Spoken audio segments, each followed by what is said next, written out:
What's up, everybody? Schuyler here with Mountaineers Now on Sports Illustrated, a Fan Nation channel. This is the Between the Ears show. Today, I thought we would take a little break before we get back into the depths of WVU's fall camp, leading up to the preseason, or leading up into the 2022 season. So today, we're going to talk about conference realignment because obviously it's a hot topic right now. There's a lot of rumors flying around, and just thought I would address what I think the Mountaineers should do and what some of the other conferences and some of the conferences around the country, like the Big 12, like the Pac-12, Big 10, and maybe even the ACC should do in order to stay afloat and not deteriorate because of the Big 10 and SEC's additions. And not to mention the Pac-12 commissioner, George Kliavkoff, however you say his name, he definitely threw some shots out there at the Big 12 at their media days last week. Thought that was some interesting comments that were made by him. So without further ado, let's get right into it. This is the Pac-12 commissioner's thoughts on the Big 12, so-called trying to destabilize the Pac-12, and also said that the Big 12 was scared. So here it is. With respect to the Big 12 being open for business, I appreciate that. We haven't decided if we're going shopping there yet or not. That remark was a reflection of the fact that I've been spending 4 weeks trying to defend against grenades that have been lobbed in from every corner of the Big 12, trying to destabilize our remaining conference. And I understand why they're doing it. When you look at the relative media value between the two conferences, I get it. I get why they're scared. I get why they're trying to destabilize us. Get why they're scared. I mean, really, George, like the Big 12 is not in a bad situation at all. They just added Cincinnati, BYU, Houston, Central Florida. Even without Oklahoma and Texas, they are still what you would consider a stable conference moving forward. Like, yes, the brand power is not there when you have OU and Texas out of the equation, but you still have the West Virginias, the Oklahoma States, the Texas, or the TCUs, the Baylors of the world, the Kansas States of the world. Like, these are still very good and valuable schools, and you're only going to be adding 4 more schools that have done a very good job competing not only at football, but on the basketball court as well at their respective levels. Now they're going to get a chance to play in a much bigger conference, but they also have, for the most part, at least 3 of the 4, maybe minus BYU, have really good recruiting hotbeds. So I don't see what the issue is with Kliavkoff coming after the Big 12. I don't see how he calls them scared. If anything, that sounded like a panic statement, really, from Kliavkoff. Like, he is the one that should be scared. He just lost USC and UCLA to the Big 10. Okay, this isn't like there's another conference, a Power 5 conference that's in a similar situation right now. A year ago, this is where the Big 12 was. But instead of the Big 12, sending shots, they went out and did something about it. They went out and got 4 schools to help keep this conference together. This is what Kliavkoff should do. Instead of worrying about what the Big 12 is doing, yes, he should be protecting his schools and protecting his conference as best as he can. But at the end of the day, he's got to formulate a plan that he can sell to those remaining members of the Pac-12 and say, hey, we're going to look at adding this school, and this school, and if you guys stay here, we're going to be okay. That's what his main goal should be right now, not to be throwing shots at new Commissioner Brett Yormark of the Big 12 and former Commissioner Bob Bowlesby. I don't understand that. And for the Big 12, for them to be scared, like, I don't get that comment. I really don't. Like, I mean, a year ago, if this stuff was happening and you saw the Big 12 started, looking towards the Pac-12 to poach, their conference, maybe. But Yormark is going to do what is best for his conference, and that is to expand. The whole goal is to get the 20 teams, right? If you get the 20 teams, that seems like the safe number everyone's circling is you get the 20 or close to it, you're going to hang around. Now, again, OU and Texas out of the loop, you still have to make up for that somehow. But they're going to have 12 teams in this conference. If they get any of those Pac-12 schools, you're looking at somewhere in between, 14 and 16 teams, and you're getting closer to that 20 mark. Again, it doesn't have to be a solid 20, member conference, but if you can get close to it, you're going to be okay. And especially when you have, schools like Oregon and Washington State and Arizona State, Utah, all being rumored to come to the Big 12. To me, if you get any of those schools, even if you just get two of those schools, I think that keeps the Big 12 in good standing. And, from what me and my co-publisher Chris Hall have been saying, Brett Yormark, this is your time to be aggressive. This is your time to be the aggressor and not sit back and wait to see what else is going to happen in conference realignment. If you're the ACC, if you're the Big 12, the Pac-12, you have to be aggressive, because if not, the Big 10, the SEC, they're going to come after your schools. That's just the way it is. That's what they've been doing. The Big 10 goes and gets UCLA and USC. The SEC goes out and gets Oklahoma and Texas a year ago. It's only a matter of time before we start to see Miami, Florida State, Clemson of the ACC get poached by the Big 10 and the SEC. It's only a matter of time before we see North Carolina and Duke maybe get poached by the Big 10. And who knows what's going to happen with Kansas. I understand the football side of things is not very appealing, but their basketball value is through the roof. You can only imagine, a conference like the Big 10 that has some very good basketball, if they could add Kansas and maybe even Kansas State along with that, who's had a fairly decent program as well, that would really help out the Big 10 in basketball. And for the SEC, I'm sure they would love to have Kansas in the SEC. Yes, that's going to give everyone else a free win in football, but basketball-wise, outside of Kentucky, they really don't have much of a brand.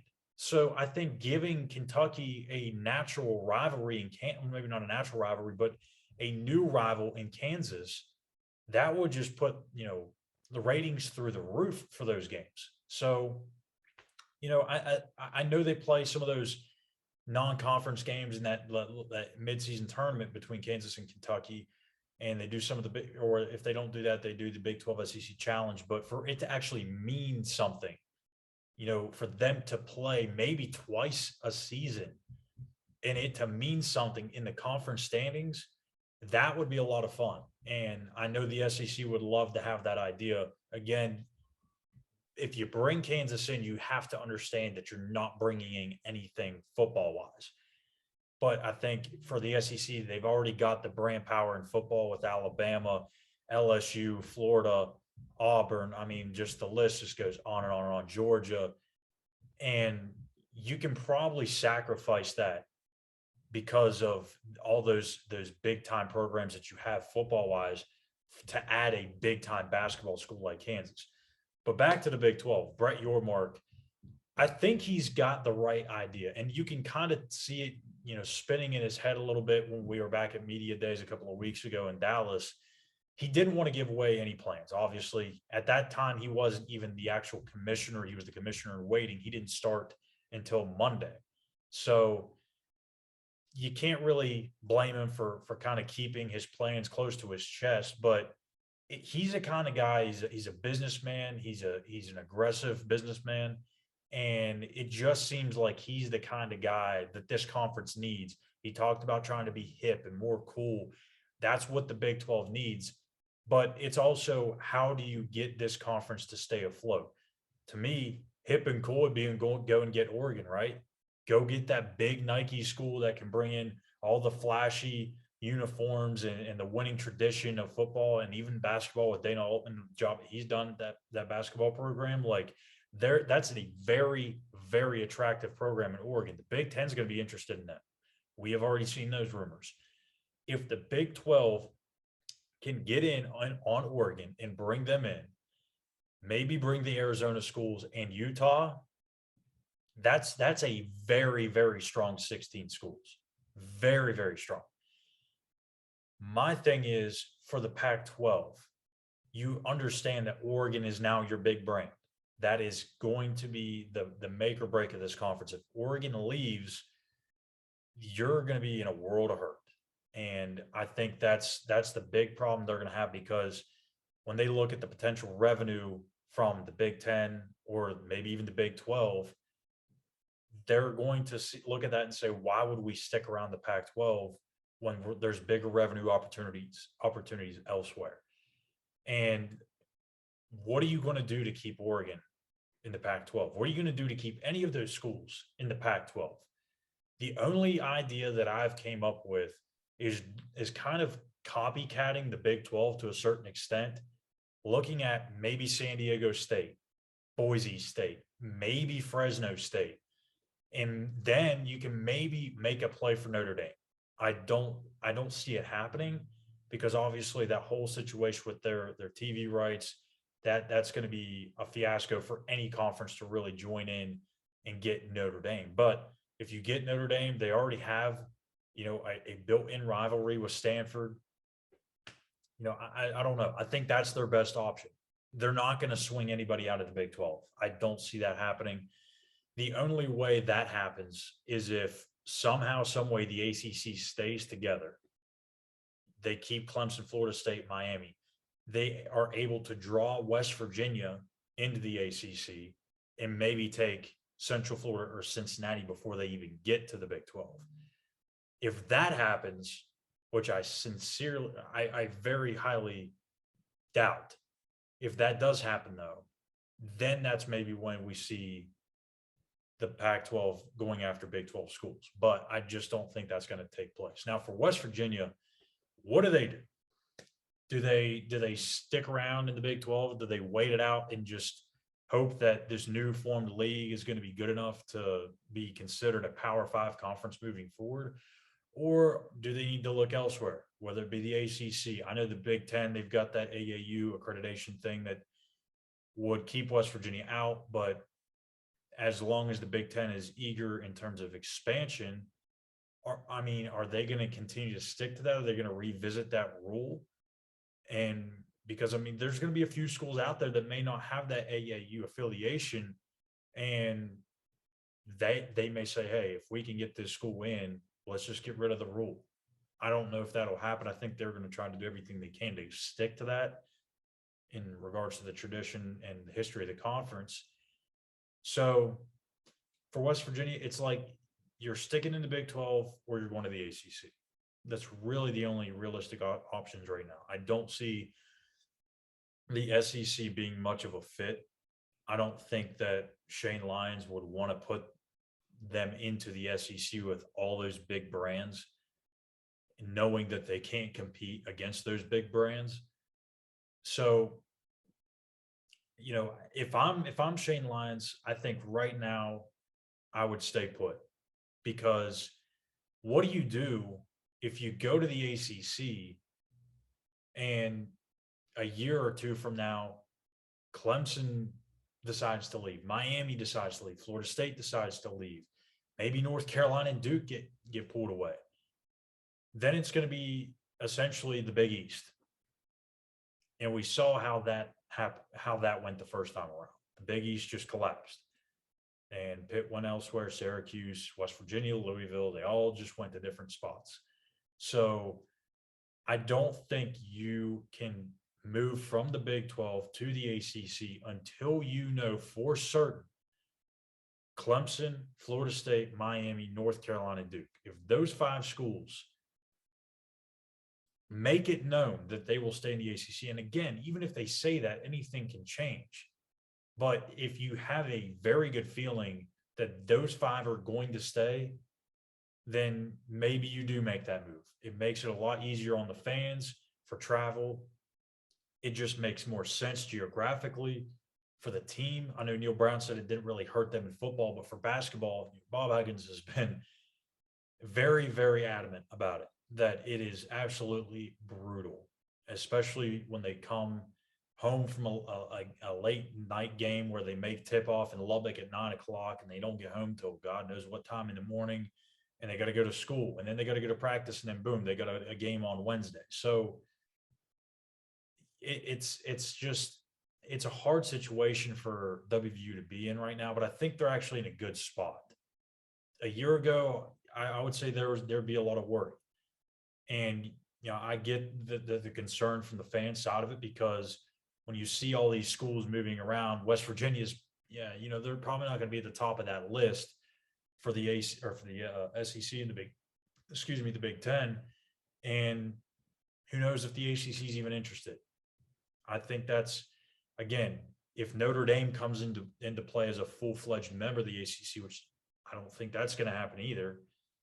If that does happen, then maybe West Virginia becomes that 16th member. And if not, I don't know what the ACC does, because it's going to all depend on those 5 schools I talked about. And I don't know how you can be certain that those 5 are going to stay, even if you get them to say, yes, we're going to stay. As we've seen before, contracts can be broken at any point in time. They're not even worth anything at this point. Sure, you may sign something and say, yeah, we're going to stay till 23, 24, or whatever the year may be, but it doesn't matter if they can still get out of it and just pay an exit fee, because at that point, the other conference they're going to join is going to be making more money anyways, and they can afford to have that exit fee, and they can afford to leave early. So it's a very interesting and very unique situation, and I think we're going to see a lot of things happen. I just don't know when that's going to happen, or when it's going to take place. I thought after UCLA and USC and their move to the Big Ten, I thought this is about to get crazy very, very quickly.